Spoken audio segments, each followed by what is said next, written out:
Hindu TV news में आप सभी दर्शकों का स्वागत है। मैं आपके साथ रजाक इनामदार। 3286 ನೋಟಿಸ್ಗಳು 86 ನೋಟಿಸ್ಗಳು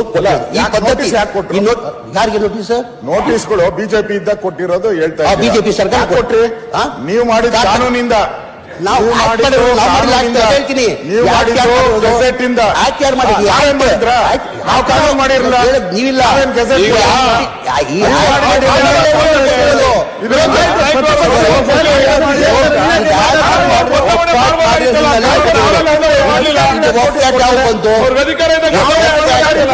ಬಿಫೋರ್ ಇಂಡಿಪೆಂಡೆನ್ಸ್ ಅಲ್ಲಿ 1930 ಬಂತು 1930 ನಲ್ಲಿ ವಕ್ಫ್ ಆಕ್ಟ್ ಬಂತು. ಅದಾದ್ಮೇಲೆ ಸ್ವಲ್ಪ ಚೇಂಜಸ್ ಮಾಡ್ಬಿಟ್ಟು 1923 ವಕ್ಫ್ ಆಕ್ಟ್ ಇರೋದು. ಅದಾದ್ಮೇಲೆ ನಮ್ಮ ಸರ್ಕಾರದಲ್ಲಿ ಆಗಿದ್ದು ನಮ್ಮ ಸರ್ಕಾರದಲ್ಲಿ ನೋಟಿಸ್ ಕೊಟ್ರಿ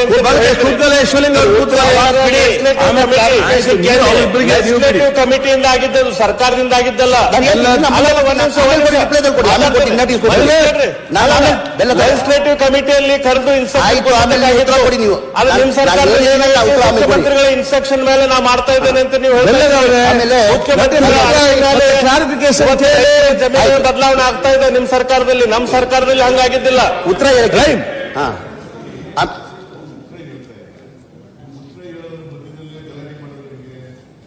ನೀವು ಸರ್ಕಾರ ಪರವಾಗಿ ಉತ್ತರ ಕೊಡ್ಲಿ, ಆಮೇಲೆ ಏನ್ ಕ್ಲಾರಿಫಿಕೇಶನ್ ಬೇಕು ನೀವು ಕೇಳಿ. ಅವರು ಉತ್ತರ ಕೊಡ್ಲಿಕ್ಕೆ ತಯಾರಾಗಿದ್ದಾರೆ. ಈಗ ಅಶೋಕ್ ಅವರು ಲೀಡರ್ ಆಫ್ ದಿ ಅಪೋಸಿಷನ್, ನೀವು ಅನೇಕ ವರ್ಷಗಳ ಕಾಲ ಮಂತ್ರಿಗಳಾಗಿದ್ರಿ. ಸರ್ಕಾರ ಉತ್ತರ ಕೊಡುವಾಗ ಮಧ್ಯೆ ಡಿಸ್ಟರ್ಬ್ ಮಾಡಿದ್ರೆ ಅವ್ರು ಉತ್ತರ ಕೊಡಕ್ಕಾಗತ್ತಾ? Let him reply. ಆಮೇಲೆ ಕೇಳಿ, ಏನ್ ಬೇಕಾದ್ರೂ ಕೇಳಿ, ಬರ್ಕಳಿ ಕೇಳಿ. ಆಮೇಲೆ ಈ ವಕ್ಫ್ ಆಕ್ಟ್ ಬಂದಿರೋದು ಹೇಳ್ತಾ ಇದ್ದೀರಾ, ಸ್ವಾತಂತ್ರ್ಯ ಬರೋದು ಮುಂಚೆನೇ ಮುಖ್ಯಮಂತ್ರಿಗಳು ಹೇಳಿದ್ದಾರೆ ಮಂತ್ರಿಗಳು ಉತ್ತರ ಕೊಡುವಾಗ ನೀವೆಲ್ಲ ಡಿಸ್ಟರ್ಬ್ ಮಾಡಬಾರ್ದು ಅಂತ. ನಾನು ಹಂಗೆ ವಿರೋಧ ಪಕ್ಷ ನಾಯಕ ಮಾತಾಡುವಾಗ 12 ಜನ ಎದ್ದು ನಿಂತ್ಕೊಂಡು ಮಾತಾಡಕ್ಕೆ ಬಿಡ್ಲಿಲ್ಲ. ಇಲ್ಲ, ಇನ್ಮೇಲೆ ಮಾತಾಡ ಕೊಡಲ್ಲ ಬಿಡಿ. ಇನ್ಮೇಲೆ ಯಾರು ಮಾತಾಡಲ್ಲ. 12 ಜನ ಇನ್ಮೇಲೆ ಯಾರು ಮಾತಾಡಲ್ಲ. ಮಾತಾಡಕ್ಕೆ ಬಿಡ್ಲಿಲ್ಲ. ನೀವ್ ಹೇಳ್ತೀರಾ, ನೀವು ಮಾತಾಡಿದ್ರು ಗಲಾಟೆ ಮಾಡ್ತೀರಿ, ನೀವು ಮಾತ್ರ ಸುಮ್ಮನೆ ಅಂತ ಹೇಳಿ. ಒಂದೊಂದ್ಸಾರಿ ಕಂಟಿನ್ಯೂಯಸ್ ಆಗಿ ಮಾತಾಡಬಾರ್ದು ಅಂತೇನಿಲ್ಲ. ಅವ್ರಿಗೆ ಅನುಮಾನ ಬಂದಾಗ ಕೇಳ್ತಾರೆ. ನೀವು ಉತ್ತರ ಕೊಡಕ್ ಆಗಲ್ಲ ಅಂತಂದ್ರೆ ಕೊಡಬೇಡಿ. ಅಲ್ಲ, ವಿರೋಧ ಪಕ್ಷ ನಾವು ಮಾತಾಡುವಾಗ ಅವ್ರದ್ದೇನಿಲ್ಲ, ನಾವು ವಿರೋಧ ಪಕ್ಷದವ್ರು ಮಾತಾಡುವಾಗ ಯಾರು ಉತ್ತರ ಯಾರು ಪ್ರಶ್ನೆ ಮಂತ್ರಿ ಕೊಡಬೇಕು. ರೂಲಿಂಗ್ ಪಾರ್ಟಿಯವರು ಉತ್ತರ ಕೊಡುವಾಗ ಯಾರು ವಿರೋಧ ಪಕ್ಷದವರು ಮಾತಾಡಬಾರ್ದು ಅಂತ let us pass A resolution, let us take A decision in this house. ಅಲ್ಲ, ಹಂಗೆ ಆಗಲ್ರಿ, ಹಂಗ ಆಗೋದಿಲ್ಲ. ಅಲ್ಲ, ನಮ್ಗೆ ಹೇಳ್ತಾ ಇದ್ದೀರಲ್ಲ ನೀವು ಉತ್ತರ ಕೊಡಕ್ಕೆ ಮಾತ್ರ ಮಾತಾಡಬೇಡಿ. ತಗೋಬಹುದು, ನಾವು ಮಾತಾಡ್ತಾ ನೀವು ಡಿಸ್ಟರ್ಬ್ ಮಾಡಬೇಡಿ. ಹಾಗೆಲ್ಲ ಈಗ ಅವ್ರು ಉತ್ತರ ಕೊಡ್ಲಿ, ಅವ್ರು ಉತ್ತರ ಕೊಡ್ಲಿ. ಅಲ್ಲ, ಏನು ಕೇಳಲೇಬೇಡಿ ಅಂತ ಹೇಳಕ್ ಹೋಗಲ್ಲ. 3 ಜನ 4 ಜನ ಒಟ್ಟಿಗೆ ಎದ್ದು ನಿಂತ್ಕೊಂಡು ಕೇಳಿದ್ರೆ ಏನು 12 ಜನ ಉತ್ತರ ಹೆಂಗೆ? 12 ಜನ ಎದ್ದು ನಿಂತ್ಕೊಂಡ್ರು ಮಾತಾಡಲ್ಲ. ಇನ್ಮೇಲೆ ಮಾತಾಡಲ್ಲ. ಬಟ್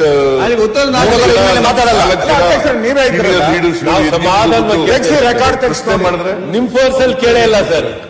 ನಿಮ್ ಫೋರ್ಸ್ ಅಲ್ಲಿ ನಾವು ಕೇಳೇ ಇಲ್ಲ ಸರ್. ರೆಕಾರ್ಡ್ ತೆಗೆದು ಮುಖ್ಯಮಂತ್ರಿಗಳು ರೆಕಾರ್ಡ್ ತೆಗಿಸಿ ನೋಡಿ ಯಾರ್ಯಾರು ಡಿಸ್ಟರ್ಬ್ ಮಾಡಿದ್ರು, ಎಷ್ಟೇ ಜನ ಎದ್ದಿದ್ರು. ಇನ್ಮೇಲೆ ಮಾಡಲ್ಲ ಅಂತ ಬಿಡಿ. ಇನ್ಮೇಲೆ ಮಾಡಲ್ಲ. ನಮ್ದು ಹೇಳ್ತೀರಾ ನೀವು ಸಾವಧಾನವಾಗಿ ನಡ್ಕೊಳ್ಳಿ. ನಮ್ಮವ್ರು ಮಾಡದೆ ಹಿಂಗೆ, ನಮ್ಮವ್ರು ಇದೇ ಕೆಲಸದಲ್ಲೇ ಬಂದಿರೋದು, ಅದೇ ಅಭ್ಯಾಸ ಅವ್ರಿಗೆ ಅನ್ನೋ ತರ ಹೇಳ್ತಾ ಇದ್ದ. ಅದೇ ಅಭ್ಯಾಸ ಆದ್ರೆ ಬಿಟ್ಬಿಡೋಣ. ನನಗೆ ಹೋದ್ ಸಾರಿ ಉತ್ತರನೇ ಕೊಡಕ್ ಬಿಡ್ಲಿಲ್ಲ, ಬಾವಿಗಿಳಿದು ಬಿಟ್ರಿ. ಹೌದು, ನೀವು ಉತ್ತರನೇ ಕೊಡಕ್ ಬಿಡ್ಲಿಲ್ಲ. ಅಲ್ಲ ಸರ್, ನೀವು ನಮಗೆ ಮಾತಾಡಲಿಲ್ಲ. ಅವ್ರು ಮಾತಾಡಕ್ಕೆ ಬಿಡ್ಲಿಲ್ಲ, ಅನಿವಾರ್ಯವಾಗಿ ಬಾವಿಗೆ ಹೋದ್ವಿ ನಾವು.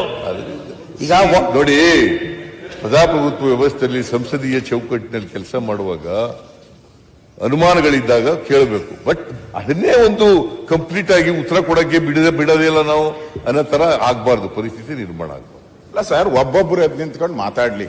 ಈಗ ನಾನ್ ಮಾತಾಡುವಾಗ ಯಾರಿಗೋ ಒಬ್ಬರಿಗೆ ಡೌಟ್ ಬರ್ತದೆ, ಒಬ್ರು ಎದ್ದು ನಿಂತ್ಕೊಂಡು ಮಾತಾಡ್ಲಿ, ಕೇಳಲಿ, ನಂದೇನು ಅಬ್ಜೆಕ್ಷನ್ ಇಲ್ಲ. ನಾನು ಎಲ್ಲರೂ ಎದ್ದು ನಿಂತ್ಕೊಂಡು ಗಲಾಟೆ ಮಾಡಿದ್ರೆ ನಾವು ಮಾತಾಡೋದಂಗೆ. ನಮ್ ಸ್ಪೀಕರ್ ಅವರು ಇರ್ತಾರೆ, ಆಯ್ತಾ ಆಯ್ತಾ ಆಯ್ತಾ ಆಯ್ತಾ ಆಯ್ತಾ ಅಂತ ಹೇಳ್ತಾನೆ ಇರ್ತಾರೆ, bullet train ತರ. ಅವ್ರಿಗೆ ಇಲ್ಲಿ ಗೊತ್ತಿದೆ, ಅವ್ರು ಸಾಕಷ್ಟು ಅನುಭವ ಆಗಿದೆ, ಅವ್ರು ಮಾತಾಡ್ತಾರೆ. ಬೇರೆಯವ್ರು ಮಾತಾಡಿದ್ರೆ ವಿರೋಧ ಪಕ್ಷದ ನಾಯಕರು ಮಾತಾಡುವಾಗ ಅಥವಾ ಅಶ್ವಥ್ ನಾರಾಯಣ ಮಾತಾಡುವಾಗ ಅಥವಾ ಡೆಪ್ಟಿ ಲೀಡರ್ ಮಾತಾಡುವಾಗ ಇನ್ಯಾರೋ ಬೇರೆಯವ್ರು ಮಾತಾಡುವಾಗ ಸುನಿಲ್ ಮಾತಾಡುವಾಗ ಹೇಳಿದ್ರೆ ಸ್ಪೀಕರ್ ಇದ್ದಾರೆ, ಸ್ಪೀಕರ್ ಕಂಟ್ರೋಲ್ ಮಾಡ್ತಾರೆ. ನಾವು ಹಾಗಂತೇಳಿ ಅವ್ರು ಮಾತಾಡ್ತಾರೆ ನಾವು ಮಾತಾಡ್ತೀವಿ ಅಂತ ಅನ್ಬಾರ್ದು. लेटेस्ट न्यूज अपडेट्स के लिए YouTube एक्सप्रेस को सब्सक्राइब कीजिए, साथ में बेल आइकॉन को भी क्लिक कीजिए, साथ ही साथ लाइक, शेयर और कमेंट करना ना भूलिए।